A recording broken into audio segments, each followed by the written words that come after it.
Ce jour-là, le débit est à son maximum. La neige fond et les pluies incessantes remplissent le lit de la rivière. Fabrice et Benoît viennent jeter un œil sur ce pont qui a fait l'objet de travaux il y a 2 ans. Pour l'instant, c'est que l'ouvrage a trouvé sa place dans le fonctionnement amont et le fonctionnement aval de la rivière.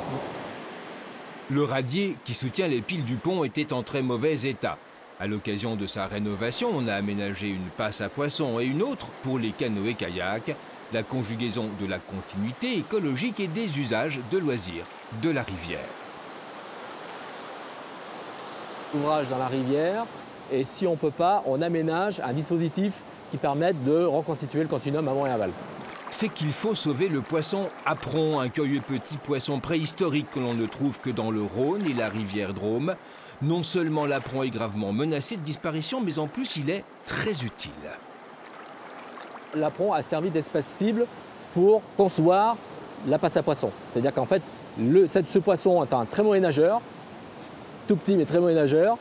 Il fallait concevoir un ouvrage qui puisse lui permettre de remonter l'ouvrage. Et si l'apron remonte, tous les autres poissons remontent. Ici, autrefois, il y avait une chute d'eau. Dans le radier, désormais, la passe à poisson comporte une multitude de plots arrondis d'une quarantaine de centimètres de hauteur. Si on n'avait pas l'eau, on verrait un plan incliné avec des plots béton positionnés régulièrement en quinconce et avec un fond granuleux, avec un fond avec des petits enrochements qui permettent de créer 2 rugosités. On a une rugosité de fond qui fait des petits remous et des gros plots qui sont là pour ralentir l'écoulement.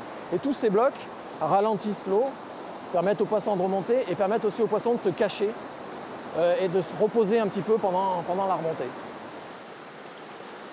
Et après Mirabel et Blacon, nous voici à Recoubeau-Jansac. Nous sommes à une 50aine de kilomètres plus à l'est. Et ici, la Drôme, comme vous pouvez le voir, fait qu'une quinzaine de mètres contre 60 du côté du pont précédent.